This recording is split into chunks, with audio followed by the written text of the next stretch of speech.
So I've got some final thoughts to introduce in this session before we try to tie everything from these four talks into something coherent. So I was asked to say a bit more about the cauldron mentioned in the Spoils of Aniven. We've already been over the identity of that cauldron as best we can. We've noted that it appears to be identical with the cauldron of Duurnach Withel, found in Kilhach and Alwyn and in the 13 Treasures of Britain. If you're not sure about all that, then have a look back at the earlier sessions, especially session 1. Is there more to say about the cauldron itself? The thing about the dark rim or dark trim, depending on your translation, and perils is kind of inscrutable. The idea that a cauldron would be set with perils is strange in itself, and I don't think anybody has come up with a satisfactory interpretation. So, what about being kindled by the breath of 9 maidens? This might mean that these women tend the fire under the cauldron, or even that their breath somehow heats it. I don't think we can know. Based on this 19th century depiction, it's apparently necessary for them to be bare-breasted and languid, though. Oh dear. So 9 is a conveniently sacred or mystical number. Being 3 times 3, it often turns up in Celtic stories. It amplifies the already sacred or symbolic number 3. Groups of 9 women turn up fairly frequently in Celtic contexts. There are 9 witches in Peredur, for example, who appear to be of the hag variety. But they're only partly antagonistic. They arm the hero, Peredur, and give him a horse and further his training as a fighter. But they're ultimately killed by Arthur, who doesn't appear to like sharing the stage with most magical beings. Both witches and giants would do well to give him a wide berth. If we go back to the 1st century, however, we encounter a group of 9 virgin priestesses on an island off the coast of Gaul, described by the geographer Pomponius Mela. He says the Isle of Senna, or the Ile de Seine, as it's now called, belongs to a Gallic divinity and is famous for its oracle, whose priestesses, sanctified by their perpetual virginity, are reportedly 9 in number.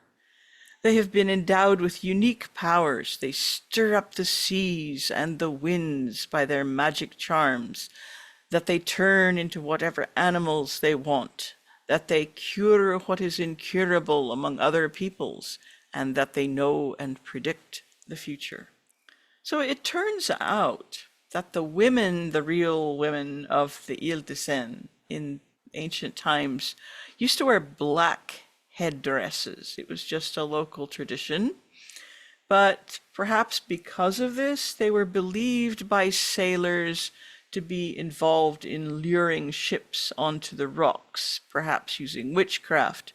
Now, it's also quite possible that the people of the Ile de Seine had a bit of a business of wrecking ships to get their cargo, which wasn't uncommon. So it's difficult to say whether these two ideas could somehow be related in folklore.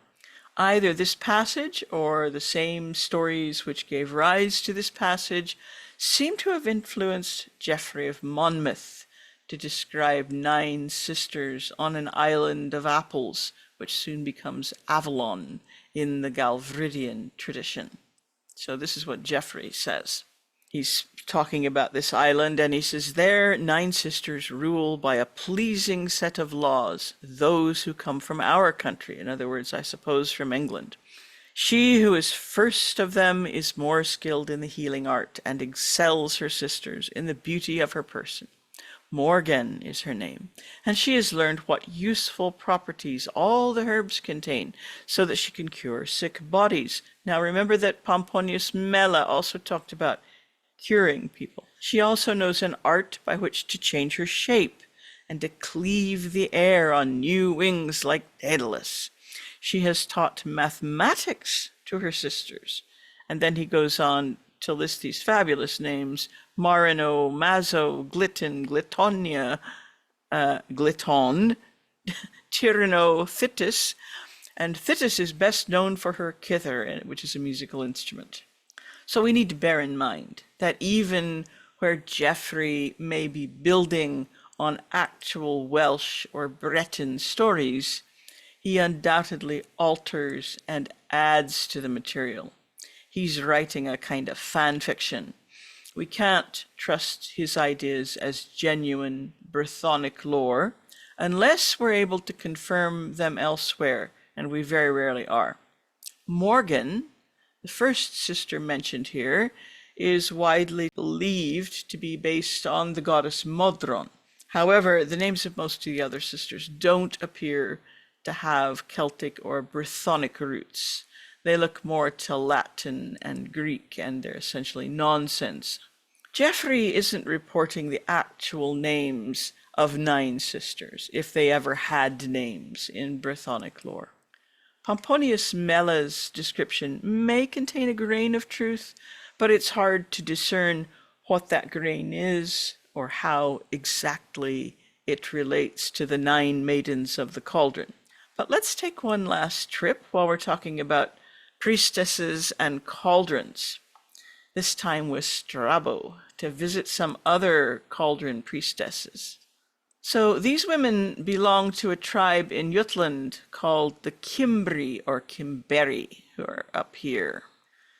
There's some disagreement among scholars about whether they spoke a Germanic dialect or a Celtic language. We'll probably never know for sure. But linguists agree, and this is important to you guys, that the name does not share a root with Cymru or the Welsh, right? So it's Cimberi sounds like it might be coming from the same linguistic place as Cymru, but it's not. It's demonstratively by linguists not coming from that. So these aren't in some way the ancestors of the Welsh. So don't go down that road. However, the description from Strabo is kind of relevant to our look at cauldron women. He writes, writers report a custom of the Cimbri to this effect. Their wives, who would accompany them on their expeditions, were attended by priestesses who were seers. These were gray-haired, so older women, clad in white, with flaxen cloaks fastened on with clasps, girt with girdles of bronze, and barefooted.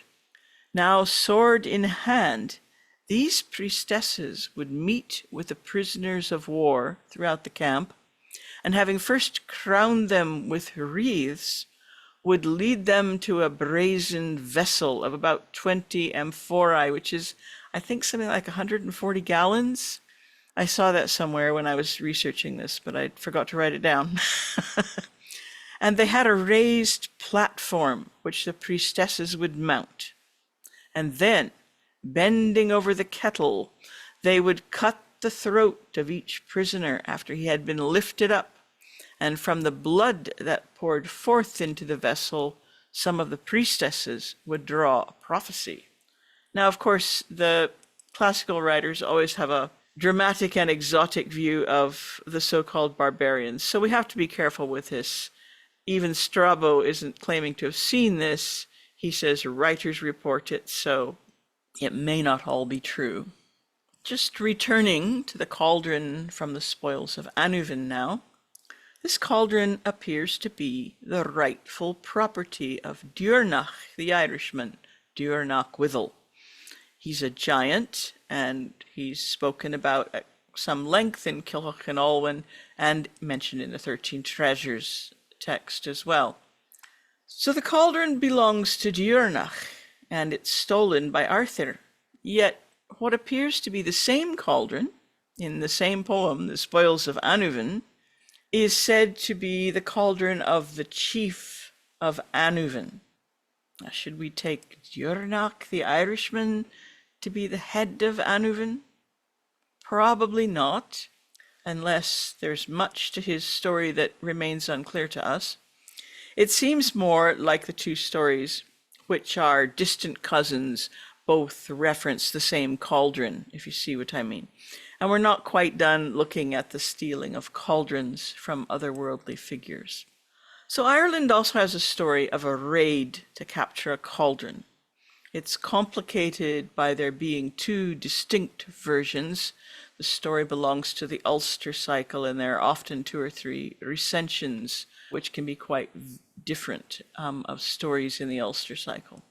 Some of the differences feel important, but I'm not going to tell you the whole story, and I'm going to try not to overcomplicate things.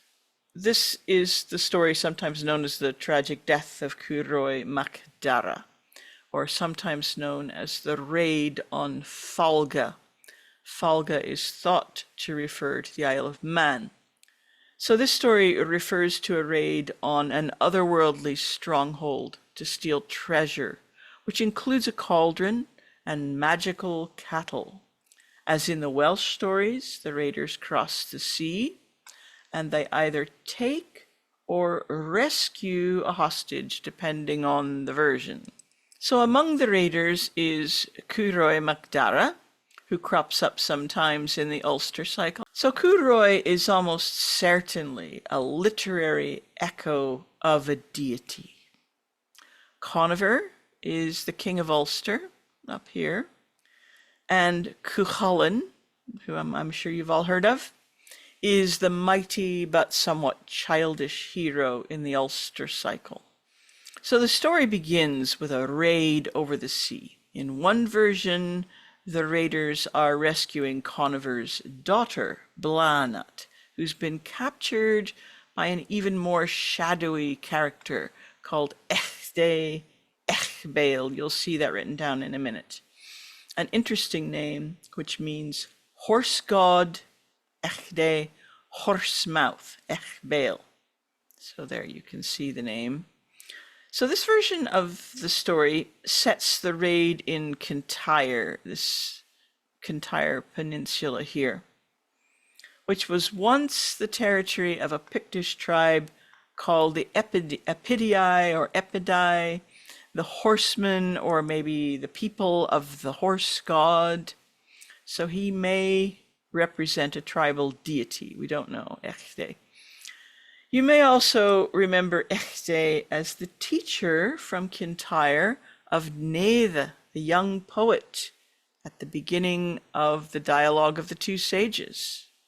So in the version where they go to the Isle of Man, Bláthnat's father has a different name, but probably still equates to the same figure. We can sort of trace the names back to a common place. So this raiding party, wherever it goes, is led by Cuchulainn, the boy hero. Curoy joins the party, disguised in a grey hood. As well as either stealing Bláthnat or rescuing her, depending on which story you're reading, they plan to steal the treasure which belongs to Echde, the horse god. And this treasure consists of 3 cows, which give copious milk. So that's a common enough feature of Irish stories. And 3 birds, there they are, the little birds, that sit on the ears of the cows. And it's their song that seems to cause the cows to give this milk. And then there's also a cauldron, described as being made of silver and gold, or containing expensive treasures. Because the cows are milked into the cauldron each day, it's named the calf. So it's a wonderful symbol of magical abundance. The raid is successful, but the disguised Curoy seems to do most of the actual fighting. The Ulstermen don't offer him a fair share of the booty. So, being a very powerful individual, he takes all the treasure by force, along with the girl Bláthnat, back to his fortress down here on the Dingle Peninsula. So I'm ignoring much of the magic and intrigue of this story so that we can focus on the cauldron. But Curoy and Bláthnat marry. Whether it's against her will or not can vary from version to version and just isn't always very clear. However, she becomes unfaithful to him in favor of Cuchulainn. In one version of the story, she pours the day's milk from the calf, from the cauldron, into a nearby stream as a signal to Cuchulainn that she's arranged for him to successfully kill Curoi. So at this point in the story, we lose sight of the cauldron as the storyteller focuses on the tragedy of Curoi's death. But let's just compare this story to others we've looked at. So, as in all the Welsh versions, raiders cross the sea in an attempt to obtain a cauldron. As in the spoils of Annúbin, cattle are involved. Remember that Peredde Annúbin, which we usually translate as the spoils or treasures of Annúbin, can also mean the herds of Annúbin, and that a brindled ox is mentioned in the poem. In the second branch, Bran is going to rescue or defend his sister Branwen, and some scholars believe that Arthur goes to Annúbin to rescue the prisoner Gwair, the one who's singing in chains. Then there are the birds. So I mentioned in the second talk how the birds of Rhiannon seem to turn up in textual proximity to the cauldron raids quite often. And we also considered the cult wagons in that session, which always have birds as decoration. So there's at least one more possible connection. Descriptions of Curoi's fortress, Caer Conry, down in Dingle, describe how he causes it to revolve at night so that entry and exit is impossible. So you might recall something about a revolving fortress in the poem The Spoils of Annúbin. I'm fair in fame, my song was heard in the four-cornered fortress, revolving to the four quarters. So this quote from a paper by Grigory Bondarenko compares this to Curoi's fort. This is Margaret Haycock's translation, which amounts to much the same thing. I'm splendid in fame, song was heard in the four quarters of the fort, revolving to face, she thinks, the four directions. So Bondarenko says, although there's ambiguity as to whether it's the fort, Taliesin, or his song, which revolves, which is a fair comment, this is a splendid piece of imagery. However, he says, there's a precedent for a revolving fortress in Irish lore. So this is a quote from one of the Irish stories about Curoi.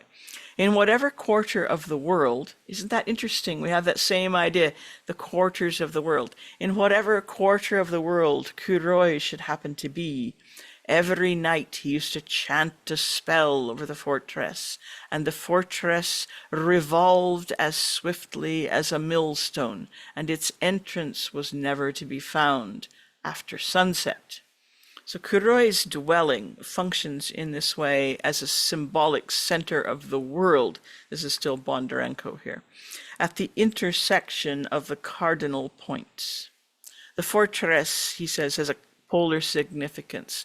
The whole world seems to revolve around it and around a universal ruler.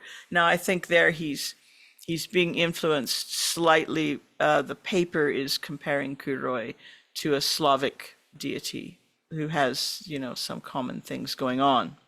So if we take it that Echde Echbel and Curoi Macdara are deities or literary echoes of deities, then perhaps the story is really, the Irish story that is really about the god associated with Munster in the southwest of Ireland capturing treasure from the god associated with the northeast, which seems to bleed outside of Ireland, which would make sense with what we know of culture and some tribal names, into Britain a little bit. So it's about the god of the southwest capturing treasure from the god associated with the northeast and being slain by the northeastern hero, that is Cuchulainn, for doing so.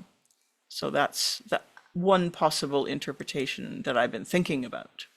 Please let me take about 1 minute to tell you how you can win a free online class by joining me for some festive fun here on YouTube. For the 3rd year running, I'll be posting a video every day over the holiday period, a tradition known as the 12 Days of Celtic Mythology. It starts just after the winter solstice on 22nd December. This year's theme is the voyages of the Brans. We'll be exploring the 2 voyages of the Irish King Bran and the voyage of the Welsh King Bran, and we'll be looking at some obscure texts and fascinating footnotes of Celtic mythology in the process. Like last year, I'll be asking a question during each session. These are what do you think type questions, and all you need to do is put a little bit of thought into your answer and put it in the comments each day. Last year, there were 4 winners. 2 were people who'd never taken a class with me before. Anybody can get in on this. If you'd like to be even more involved, you can come to the daily live discussions simply by signing up as a patron, even at the $2 level. It won't affect your chances of winning one way or the other, but it will give you a taste of what my classes are like for a very small investment. Okay, back to the video. So let's recap our 4 sessions. We hit a lot of cauldrons in the first session. Ooh, it was an extravaganza. So we started out with the Dagda's cauldron, and I think we can agree that this is a cauldron of abundance, and particularly in the case of the Dagda, it has a strong association with hospitality and the customs surrounding hospitality. The provision of drink and of feasting is an important aspect of kingship, and the cauldron is both a necessary implement for a king in order to fill it with drink or boil a huge feast, and it becomes a symbol of his ability to provide. So it's both a practical item and a symbol of his office. And this is abundantly clear in many texts and also demonstrated in Celtic burial practices such as that of the Lady of Vie. Manannán's cauldron, as witnessed by Cormac in his trip to the other world, fulfills all the functions we've just talked about, but it adds the interesting extra of being able to discern the truth. Both Manannán and Cormac have links to fair judgment and the law, which can't operate without truth.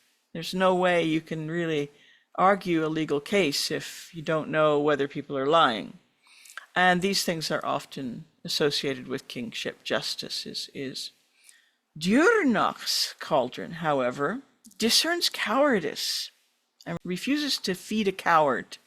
But this is also the cauldron which is associated with Taliesin in the spoils of Annuvin.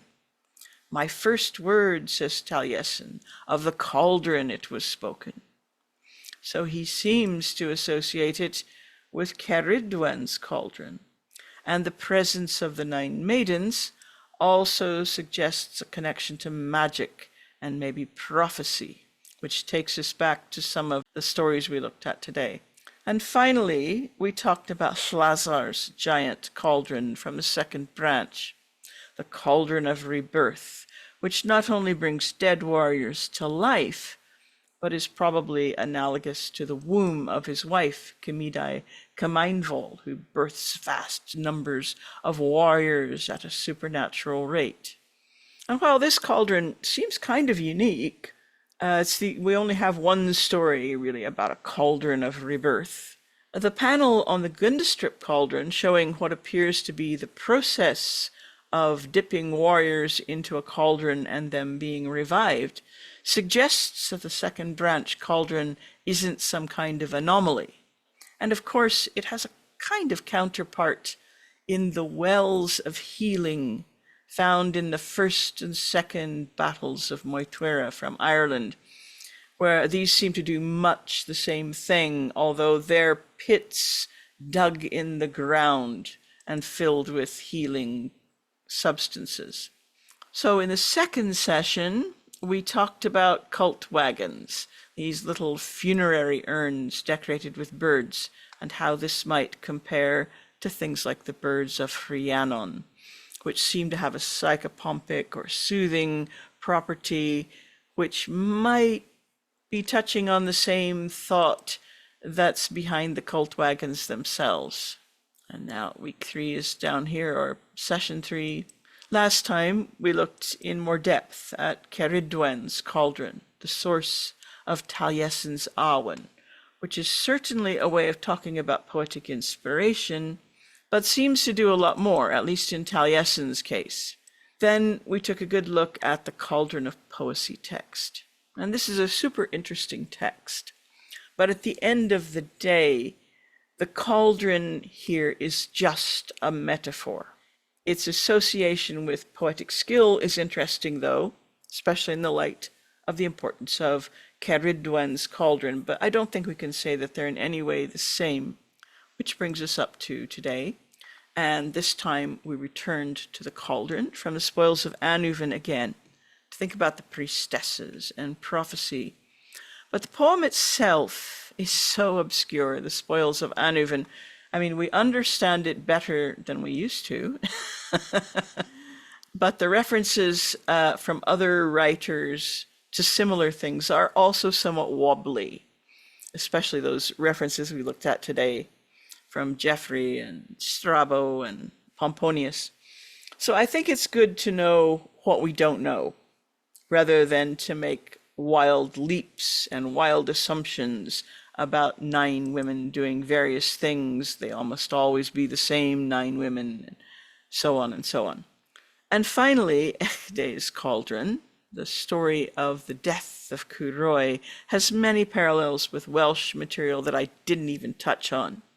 But the parallel between that story and the material in the spoils of Annuvin is really striking. And I'm sure that further study and comparison of that will be very fruitful if we apply ourselves. I haven't really got to what I feel is a good sense of how these 2 stories inform my understanding of the other one. So that's it. And what did we learn about cauldrons? We might summarize it this way. A cauldron is a large container with diverse uses, both mundane and magical. And as such, I don't think we should be surprised that it's used as a symbol or metaphor, and that those uses are also going to be highly diverse. And I think there's a lesson there for people who like symbolism.